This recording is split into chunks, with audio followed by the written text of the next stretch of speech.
Assalamualaikum warahmatullahi wabarakatuh.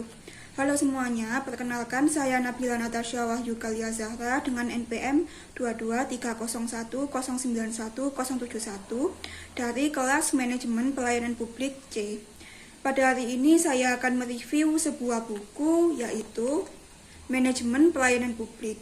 Sebelum itu saya akan membacakan identitas singkat dari buku ini. Buku ini ditulis oleh Bapak Dr. Hayat SAP MSI pada tahun 2017. Di dalam buku ini termuat sekitar 226 halaman dan buku ini diterbitkan oleh penerbit Raja Wali Press. Dalam buku ini termuat sekitar 6 bab, yaitu yang pertama ada pendahuluan, yang kedua ada konsep, fungsi, dan tujuan pelayanan publik, yang ketiga ada kinerja pelayanan publik, yang keempat ada sumber daya aparatur pelayanan publik, yang kelima ada reformasi birokrasi pelayanan publik, dan yang keenam ada good governance. Di sini saya sudah membuatkan beberapa poin ringkasan tentang hal-hal yang kurang lebih penting yang ada dalam buku ini. Oke, langsung saja kita masuk pada pembahasan bab pertama, yaitu pendahuluan. Sebelum itu kita perlu menyinggung sedikit tentang apa itu manajemen pelayanan publik. Manajemen pelayanan publik tersusun dari 3 kata. Yang pertama yaitu manajemen, yang artinya proses mengelola atau mengatur. Yang kedua, pelayanan, yang artinya yaitu proses melayani. Dan yang ketiga, publik, yang diartikan sebagai masyarakat. Oke, langsung saja. Pelayanan publik itu merupakan dasar bagi berjalannya suatu pemerintahan dan seyogyanya dilakukan dengan berorientasi pada kebutuhan masyarakat. Tujuannya adalah agar tercipta kepuasan dari masyarakat sehingga kinerja pemerintah akan dinilai baik dan berkualitas. Hal ini penting karena menjadi tolok ukur dari keberhasilan suatu pemerintahan. Untuk mencapainya, maka diperlukan SOP atau standar operasional prosedur dalam penyelenggaraannya, agar tetap sesuai dengan tujuan serta memperhatikan kualitas dan kompetensi aparatur sebagai pelaksana operasionalnya. Kondisi ini tentunya selaras dengan yang diamanatkan dalam Undang-Undang Nomor 25 Tahun 2009 tentang Pelayanan Publik, di mana ditegaskan bahwa pemerintah harus memberikan pelayanan yang baik, mudah, murah, cepat, dan terukur pada masyarakat sebagai penerima layanan agar diperoleh kepercayaan masyarakat terhadap pelayanan yang diberikan. Berkaitan dengan sumber daya aparatur, ini sudah diatur dalam Undang-Undang Nomor 5 Tahun 2014 tentang Aparatur Sipil Negara, yang di dalamnya membahas berbagai hal mulai dari rekrutmen, pelaksanaan kerja, hingga promosi bagi ASN. Hal ini bertujuan untuk mendapatkan kompetensi dan kualitas ASN seperti yang diharapkan, yang akan berimplikasi pada baik buruknya pemerintahan yang diselenggarakan. Namun, dalam praktiknya, sumber daya aparatur sebagai pelaksana operasional pelayanan publik masih mengalami beberapa kendala. Di antaranya, seperti budaya kinerja dan pelayanan yang belum optimal, karena kinerja hanya dipandang sebagai suatu formalitas yang hanya perlu digugurkan dan hanya dinilai berdasarkan kuantitas. Evaluasi kinerja juga belum dilaksanakan secara maksimal, sehingga masih banyak aparatur yang tidak sungguh-sungguh dalam bekerja. Aparatur negara juga belum dipandang sebagai sebuah profesi, melainkan hanya sebatas pengabdian, sehingga aparatur tidak memandang apa yang dilakukannya sebagai bagian dari pekerjaannya, yang menyebabkan hal ini sulit dalam menemukan passion dalam pelaksanaan kerjanya. Padahal, setiap aparatur punya kesempatan yang sama untuk dapat meningkatkan kinerjanya, dan ini sudah diatur dalam undang-undang. Selanjutnya yaitu masih kuatnya dominasi politik yang menghambat pelaksanaan kebijakan dan juga pelayanan publik. Hal ini sulit dihindari sehingga memerlukan strategi yang baik untuk mengatasinya. Nepotisme juga masih merajalela, yang menyebabkan para aparatur ini sering mendahulukan pelayanan kepada keluarga, kerabat, teman, dan juga orang-orang terdekat mereka. Selanjutnya di bab 2 kita akan membahas tentang apa itu konsep, fungsi, dan tujuan dari pelayanan publik. Nah, apa sih itu pelayanan publik? Jika kita mengacu pada Undang-Undang Nomor 25 Tahun 2009, pelayanan publik itu diartikan sebagai kegiatan atau rangkaian kegiatan dalam rangka pemenuhan kebutuhan pelayanan sesuai dengan peraturan perundang-undangan bagi setiap warga negara atau penduduk atas barang, jasa, dan atau pelayanan administratif yang disediakan oleh penyelenggara pelayanan publik. Nah, penyelenggara pelayanan publik dalam hal ini adalah pemerintah yang diwakili oleh macam-macam instansi sesuai dengan fungsi dan lingkupnya masing-masing. Pelayanan publik yang optimal itu dinilai dari adanya profesionalitas dan dinilai dari kualitas, di mana hal ini akan membawa dampak pada terciptanya kepuasan dari masyarakat selaku pengguna layanan publik. Oleh karena itu, dalam pelaksanaan penyelenggaraan pelayanan publik, sumber daya aparatur memegang peran yang sangat penting, yang oleh karenanya membutuhkan kompetensi dan juga akuntabilitas agar terwujud keberhasilan dalam pelayanan publik. Ruang lingkup pelayanan publik dalam pasal 5 Undang-Undang Nomor 25 Tahun 2009 dibagi menjadi 3 macam. Yang pertama yaitu pelayanan barang publik. Pelayanan barang publik ini mengacu pada pelayanan yang dapat dilihat kasat mata seperti adanya fasilitas sekolah, rumah sakit, dan lain-lain. Yang kedua, adanya pelayanan jasa publik. Jasa publik ini berarti pelayanannya tidak berbentuk barang, seperti misalnya pelayanan kelistrikan atau pelayanan penyediaan air untuk memenuhi kehidupan sehari-hari. Dan yang ketiga adalah pelayanan administratif. Administratif ini cenderung mengacu pada penerbitan berbagai jenis dokumen seperti contohnya kartu keluarga, akta kelahiran, KTP, SIM, dan lain sebagainya. Nah, di sini kepuasan masyarakat itu tidak hanya diukur dari aspek fisik yang disediakan oleh penyelenggara pelayanan publik, tetapi juga ditentukan dari etika petugas yang melayani masyarakat tersebut ketika pelayanan publik diberikan.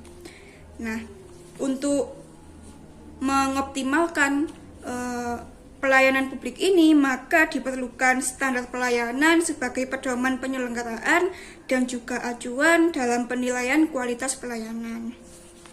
Di sini ada beberapa elemen, kurang lebih sekitar 10 elemen yang dinilai dapat memengaruhi optimalisasi pelayanan publik.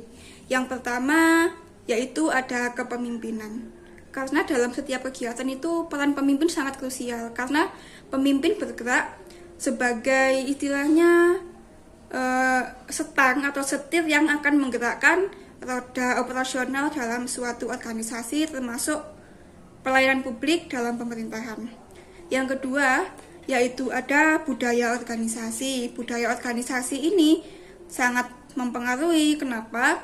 Karena kultur atau kebiasaan-kebiasaan yang dilakukan dalam suatu organisasi penyelenggara pelayanan publik itu akan sangat penting dalam menentukan bagaimana pelayanan publik ini diberikan kepada masyarakat. Dan yang ketiga ada kelembagaan. Kelembagaan ini artinya struktur hierarkis dari penyelenggara pelayanan publik itu harus jelas agar tidak terjadi kerancuan dalam pelaksanaan tugas. Yang keempat, ada yang tadi SOP atau tata kerja. SOP ini diperlukan supaya pelayanan yang diberikan itu sesuai dengan apa yang seharusnya dilakukan. Karena dalam SOP biasanya sudah dirincikan apa-apa saja dan bagaimana saja pelayanan yang harus diberikan. Yang kelima, ada standar pelayanan. Standar pelayanan ini dimaksudkan agar pelayanan yang diberikan itu tetap konsisten setiap waktunya dan tidak mengalami degradasi atau perubahan. Selanjutnya yang keenam, ada pengelolaan pengaduan masyarakat. Nah, kenapa pengaduan masyarakat ini penting? Karena pastinya pelayanan publik yang diselenggarakan itu tidak mungkin atau bahkan istilahnya ada saja yang kurang di mata masyarakat, dan itu bisa terjadi dalam berbagai hal, sehingga aduan dari masyarakat ini diharapkan dapat menjadi acuan untuk melakukan perbaikan pelayanan di masa mendatang. Yang ketujuh, ada pengendalian dan evaluasi. Pastinya pelayanan yang diberikan ini harus dikendalikan agar tetap sesuai, utamanya dengan peraturan perundang-undangan, dan juga evaluasi ini diperlukan supaya segala mungkin kesalahan atau kurang optimalnya pelayanan yang dilaksanakan sebelumnya itu dapat dianalisis untuk selanjutnya dicarikan bahan perbaikan sehingga tidak akan terulangi di kedepannya. Yang kedelapan, ada sarana prasarana. Kalau hal ini sudah barang tentu sangat penting ketika pelayanan diberikan. Sarana dan prasarana yang memadai itu akan menunjang lancarnya pelayanan publik yang diberikan. Dan apabila sarana prasarana ini tidak memadai, maka pelayanan publik itu akan terhambat itu. Jadi semakin lambat pemberiannya. Yang kesembilan, yaitu penggunaan teknologi informasi. Penggunaan teknologi informasi ini dalam rangka optimalisasi pelayanan dimaksudkan agar untuk mempersingkat waktu sehingga pelayanan yang diberikan itu bisa lebih efisien. Dan yang ke-10 atau yang terakhir ada pengelolaan SDM. SDM ini perlu dikelola supaya kedepannya itu dapat tetap sesuai dengan apa yang dicita-citakan dalam penyelenggaraan pelayanan publik, dan diharapkan jika SDM ini dikelola dengan baik, maka akan kinerjanya itu akan semakin baik dan pelayanan yang diselenggarakan itu bisa lebih maksimal. Kita selanjutnya akan masuk ke fungsi pelayanan publik. Dalam buku manajemen pelayanan publik ini disebutkan bahwa pelayanan publik itu berfungsi untuk memberikan kepastian hukum antara masyarakat dan juga penyelenggara pelayanan publik. Adanya kepastian ini menjamin masyarakat untuk dapat mendapatkan haknya dalam memperoleh pelayanan yang berkualitas dan juga menjamin kebutuhannya terpenuhi. Selanjutnya kita masuk ke tujuan dari pelayanan publik. Tujuan dari pelayanan publik dalam buku ini dipaparkan ada beberapa. Yang pertama, yaitu berorientasi pada kepentingan dan kepuasan masyarakat. Yang kedua, terwujudnya batasan dan hubungan yang jelas tentang hak, tanggung jawab, kewajiban, dan juga kewenangan pihak-pihak yang terkait. Yang ketiga, terwujudnya sistem pelayanan publik yang layak. Yang keempat, terpenuhinya penyelenggaraan pelayanan publik sesuai dengan peraturan perundang-undangan. Dan yang kelima, terwujudnya perlindungan dan kepastian hukum bagi masyarakat. Selanjutnya, pembahasan terakhir dalam bab 1 ini yaitu tentang kendala perwujudan tujuan pelayanan publik. Di sini ada 4. Yang pertama ada campur tangan politik. Karena tidak sudah menjadi rahasia umum kalau pelayanan publik ini bisa dijadikan lahan basah bagi anggota-anggota atau masyarakat atau orang-orang yang terlibat dalam politik, itu digunakan sebagai lahan basah untuk mencari keuntungan pribadi bagi mereka. Yang kedua yaitu masih rendahnya penggunaan teknologi. Kalau hal ini mungkin disebabkan karena dana yang masih terbatas atau memang belum siap gitu pemerintah untuk menerapkan penggunaan teknologi secara masif. Yang ketiga, rekrutmen pegawai. Karena diketahui selama ini rekrutmen yang diselenggarakan oleh pemerintah ini belum maksimal karena masih dicampur adukkan dengan seperti praktek nepotisme, yang artinya itu orang-orang yang memiliki kerabat yang bertugas untuk melakukan rekrutmen itu biasanya akan lebih mudah untuk lolos dalam seleksi sebagai aparatur sipil negara. Dan yang keempat, belum optimalnya reward and punishment. Artinya di sini aparatur sipil negara atau sumber daya aparatur yang melaksanakan kerjanya dengan tidak sungguh-sungguh ini belum diberikan punishment atau hukuman atas kelalaian dalam melaksanakan kerjanya. Begitu juga sebaliknya, aparatur yang berhasil menjalankan kinerjanya dengan baik itu belum diberikan reward secara layak sebagai suatu bentuk penghargaan atas kinerja yang telah mereka lakukan. Selanjutnya di bab 3 kita akan membahas tentang kinerja pelayanan publik.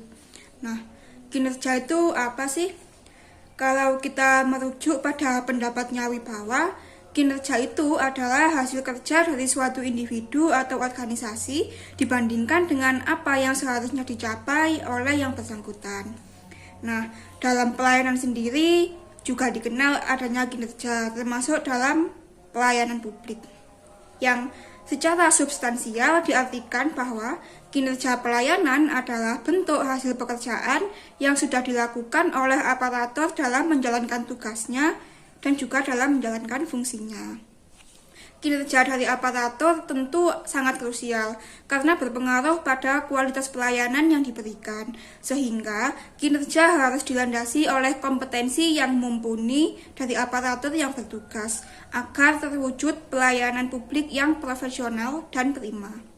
Selain kompetensi, sikap dan perilaku atau istilahnya etika dari petugas juga sangat dibutuhkan, karena baik buruknya penilaian suatu pelayanan publik itu bergantung pada bagaimana pelayanan tersebut diberikan dan juga siapa yang memberikan pelayanan. Kinerja tentu membawa pada output yang diharapkan dari pelayanan publik itu sendiri, yaitu kepuasan masyarakat. Apabila kinerja yang diberikan baik, maka kepuasan masyarakat akan lebih mudah dicapai. Begitupun sebaliknya, apabila kinerja yang diberikan buruk, maka akan sulit untuk mendapatkan kepuasan dari masyarakat. Untuk mengoptimalkan pelaksanaan kinerja pelayanan publik, harus ada timbal balik antara aparatur dan juga masyarakat. Agar aparatur dapat memberi pelayanan yang sesuai dengan apa yang diharapkan atau apa yang dibutuhkan oleh masyarakat, maka aparatur harus bisa mengkomunikasikan tentang syarat dan ketentuan apa saja yang harus dipenuhi oleh masyarakat agar masyarakat yang bersangkutan dapat mendapatkan pelayanan yang dibutuhkan. Nah, kinerja yang dihasilkan oleh aparatur ini juga menjadi rekam jejak yang dengannya dapat diberikan penilaian terhadap aparatur yang bersangkutan. Apabila aparatur mampu menghasilkan prestasi kerja, maka akan diberikan suatu reward atau penghargaan atas kinerja yang telah dilakukan. Sementara itu, apabila aparatur ditemukan melanggar ketentuan atau tidak melaksanakan kerjanya dengan baik, maka yang bersangkutan akan diberikan punishment. Dan penilaian ini tentu dilaksanakan secara objektif, bukan secara subjektif. Selanjutnya di bab 4 kita akan membahas tentang sumber daya aparatur pelayanan publik. Nah, jika kita berbicara tentang sumber daya aparatur, pasti yang terbersih di pikiran itu adalah ASN atau aparatur sipil negara. Ya, memang benar karena sumber daya aparatur itu berhubungan dengan ASN. Hal ini jika kita mengacu pada Undang-Undang Nomor 5 Tahun 2014 tentang ASN, sumber daya aparatur ini berorientasi untuk mencetak aparatur yang baik, profesional, dan berkualitas. Sumber daya aparatur ini menjadi representasi dari sumber daya manusia ketika memberikan pelayanan publik. Nah, apa sih itu sumber daya aparatur? Sumber daya aparatur adalah usaha yang dilakukan oleh aparatur pelayanan publik dalam memberikan pelayanan kepada penerima layanan dalam waktu tertentu untuk memberikan kepuasan terhadap jasa atau layanan yang diberikan.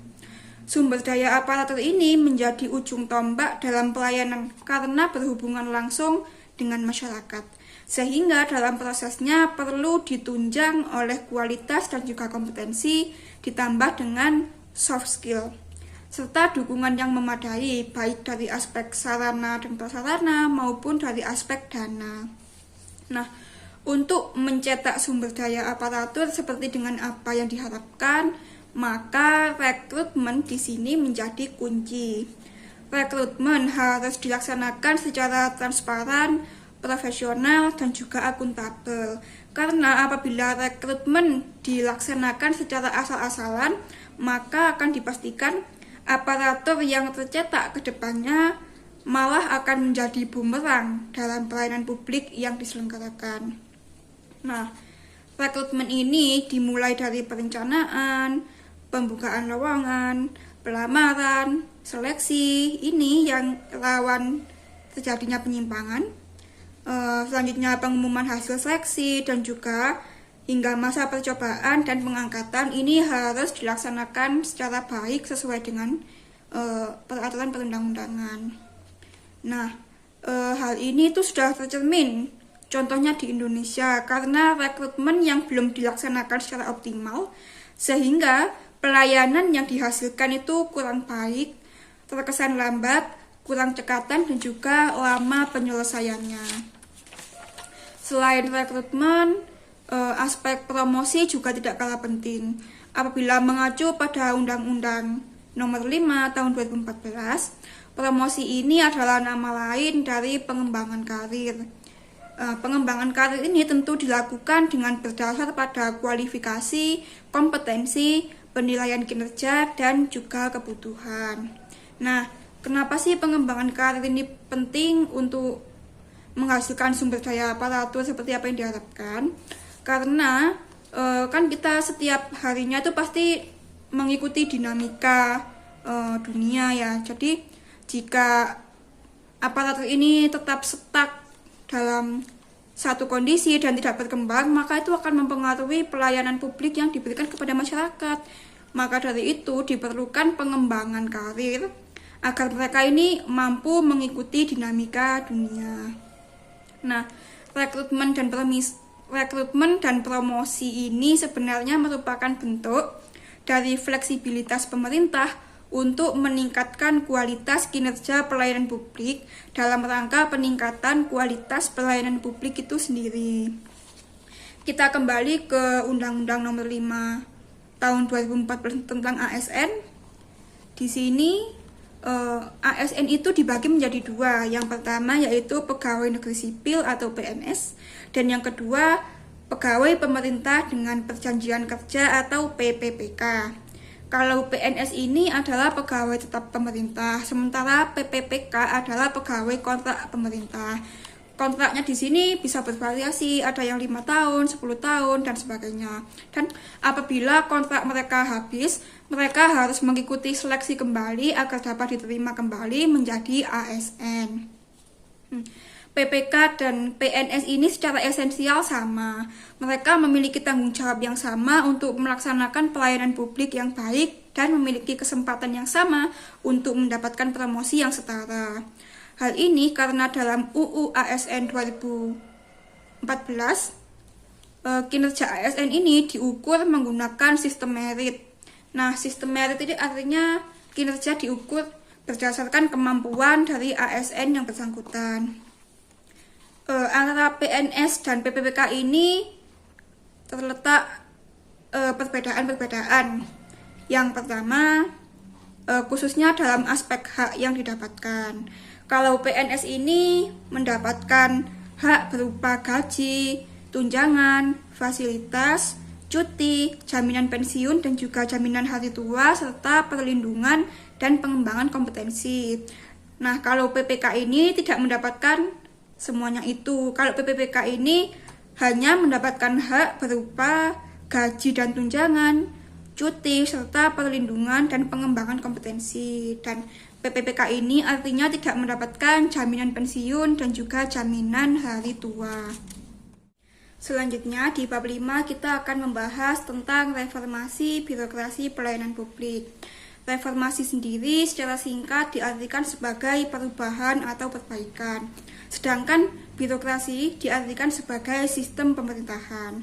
Jadi, reformasi birokrasi adalah perubahan atau perbaikan dalam sistem pemerintahan. Konsep reformasi birokrasi ini muncul setelah berakhirnya era Orde Baru, yang tujuannya untuk menciptakan pemerintahan yang bersih dan juga untuk mengembalikan kepercayaan masyarakat. Saat ini, fakta di lapangan masih menunjukkan budaya birokrasi Orde Baru masih ada, meskipun sudah dalam bentuk yang berbeda. Apabila kita merujuk pada Grand Design Reformasi tahun 2010 sampai 2025, memaparkan beberapa permasalahan dalam birokrasi, di antaranya yang pertama, gemuknya struktur birokrasi yang menyebabkan operasionalnya tidak dapat berjalan dengan efektif dan efisien. Yang kedua, masih terdapat tumpang tindih regulasi. Yang ketiga, masih rendahnya kualitas sumber daya aparatur. Yang keempat, masih maraknya penyalahgunaan kewenangan. Yang kelima, penyelenggaraan pelayanan publik yang belum optimal. Dan yang keenam, pola pikir yang masih cenderung kolot. Nah, tujuan dari reformasi birokrasi ini dalam buku ini dipaparkan ada beberapa. Yang pertama yaitu meminimalisir penyalahgunaan kewenangan oleh pejabat pemerintah. Yang kedua, mewujudkan most improved birokrasi yang dalam hal ini yaitu peningkatan dalam aspek efisiensi, transparansi, akuntabilitas, kualitas pelayanan, dan juga penggunaan teknologi. Yang ketiga, meningkatkan mutu pelayanan. Yang keempat, meningkatkan mutu pembuatan kebijakan dan juga program. Yang kelima, meningkatkan efisiensi operasional organisasi. Dan yang keenam, menciptakan birokrasi yang antisipatif, proaktif, dan efektif. Nah, jika kita mengacu pada lini masa Grand Design Reformasi Birokrasi tahun 2010 sampai 2025, tentunya pada tahun 2025 ini seharusnya sudah terwujud tata kelola pemerintahan yang baik, yang profesional, berintegritas, dan sepenuhnya melayani masyarakat. Tetapi jika kita melihat fakta, mungkin hal ini belum terwujud secara maksimal ya. Nah, untuk mencapai tujuan dari reformasi birokrasi tadi, tidak dapat dilepaskan dari peran seorang pemimpin. Karena peran pemimpin ini sangat besar. Yang alasannya karena kepemimpinan ini menjadi tolok ukur keberhasilan pelaksanaan reformasi birokrasi. Nah, kriteria pemimpinnya seperti apa sih? Kriteria pemimpin yang dibutuhkan yaitu adalah pemimpin yang visioner, berdedikasi, dan juga bertanggung jawab. Yang dalam hal ini memang tidak mudah untuk dilakukan, namun bukan berarti tidak mungkin untuk dilakukan. Selanjutnya, reformasi birokrasi itu juga erat kaitannya dengan reformasi pelayanan publik. Karena jika kita tinjau saat ini, dalam pelayanan publik itu masih banyak terdapat permasalahan yang membutuhkan perubahan untuk mengembalikan citra dari pelayanan publik agar sesuai dengan esensinya. Sebagai upaya untuk melakukan reformasi pada pelayanan publik, saat ini pemerintah memfokuskan pada implementasi e-governance, yaitu pemerintahan yang berbasis digital. E-governance ini dinilai lebih efektif karena akan memberikan kemudahan, kecepatan, dan juga ketepatan dalam pemberian layanan. Selain itu, transparansinya juga semakin kuat karena masyarakat dapat mengakses berbagai kebijakan sekaligus melakukan pengawasan langsung terhadap kebijakan yang dibuat oleh pemerintah. Tidak hanya kebijakan, tapi hal ini juga mencakup seperti program-program atau hal-hal lain yang dilakukan oleh pemerintah dalam rangka memberikan pelayanan kepada masyarakat. Nah, konsep e-governance ini tentu dinilai lebih efektif dan efisien karena selaras dengan prinsip ekonomi, katakanlah, yaitu dengan input yang sekecil-kecilnya untuk mendapatkan output yang sebesar-besarnya. Masuk di pembahasan yang terakhir, yaitu di bab 6, kita akan membahas tentang good governance. Good governance secara singkat itu diartikan sebagai pemerintahan yang baik. Untuk mencapai pemerintahan yang baik, diperlukan proses dan sistem yang juga baik. Sistem yang baik itu memerlukan sumber daya aparatur yang baik secara kompetensi maupun secara psikologis. Teknologi informasi dan sarana prasarana juga menjadi hal yang tidak kalah penting agar tercipta keefektivitasan dan juga keefisienan. Efektivitas dan efisiensi sendiri ini menjadi inti dari diterapkannya good governance yang tentu didapatkan dengan proses yang tidak mudah, sehingga pelayanan yang tercipta sifatnya akan baik, mudah, cepat, terjangkau, akuntabel, dan profesional. Implikasinya adalah terciptanya kepuasan masyarakat, karena masyarakat itu akan merasa aman, nyaman, dilayani, dan dihormati.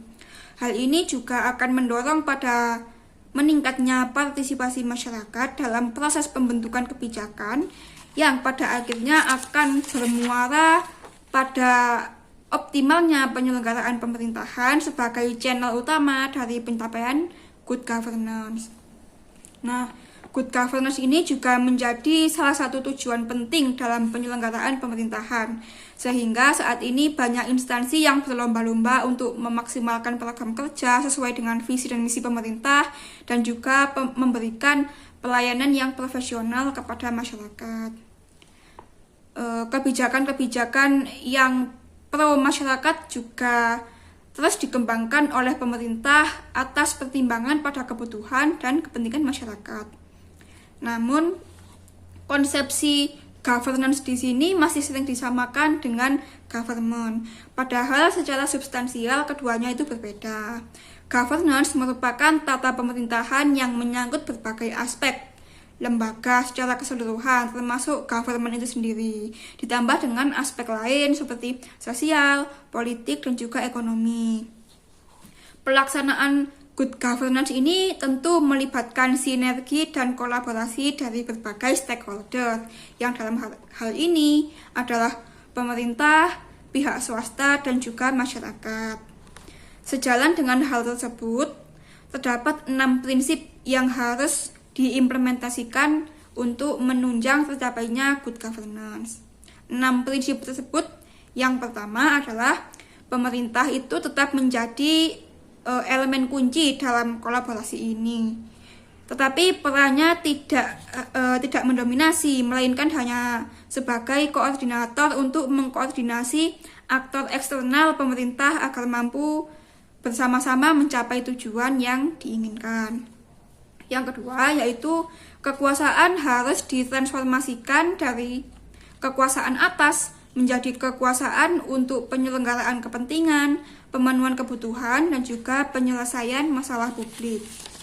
Selanjutnya, yang ketiga, yaitu pemerintah, swasta, dan masyarakat merupakan aktor strategis yang seimbang dalam pelaksanaan tujuan dalam mencapai upaya good governance. Yang keempat, pemerintah harus mampu meredesain struktur dan kultur organisasi agar siap untuk menjadi katalisator dalam menjalin relasi dengan pihak-pihak eksternal. Dan yang terakhir, pemerintah harus mampu meningkatkan responsivitas, adaptabilitas, dan akuntabilitas ketika menyelenggarakan kepentingan, memenuhi kebutuhan, dan menyelesaikan berbagai permasalahan publik. Nah, tadi sudah dibahas atau direview masing-masing bab yang ada dalam buku Manajemen Pelayanan Publik. Sekarang saya akan membacakan kesimpulan yang dapat saya tarik terhadap pembahasan yang tadi sudah dipaparkan. Pelayanan publik menjadi fondasi penting dalam penyelenggaraan pemerintahan yang bertujuan untuk menciptakan kepuasan masyarakat. Keberhasilan pelayanan publik ditentukan oleh profesionalisme aparatur, standar pelayanan, serta sistem evaluasi yang akuntabel. Dalam implementasinya, pelayanan publik masih menyisakan tantangan seperti dominasi politik, rendahnya budaya kerja, serta lemahnya sistem rekrutmen dan promosi aparatur. Kinerja aparatur menjadi faktor kunci dalam menentukan kualitas pelayanan publik. Oleh karena itu, diperlukan sumber daya aparatur yang kompeten, beretika, serta didukung oleh sarana prasarana yang memadai dan juga sistem manajemen yang berbasis merit. Reformasi birokrasi menjadi langkah strategis untuk memperbaiki pemerintahan, termasuk pelayanan publik, yang masih syarat akan permasalahan struktural dan juga kultural.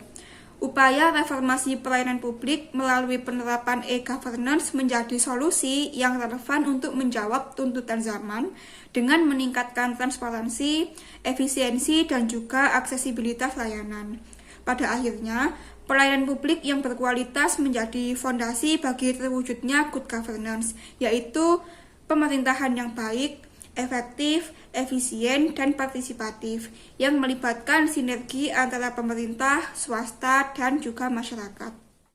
Mungkin itu saja review yang dapat saya berikan mengenai buku Manajemen Pelayanan Publik. Apabila terdapat salah-salah kata atau perbuatan, saya memohon maaf yang sebesar-besarnya.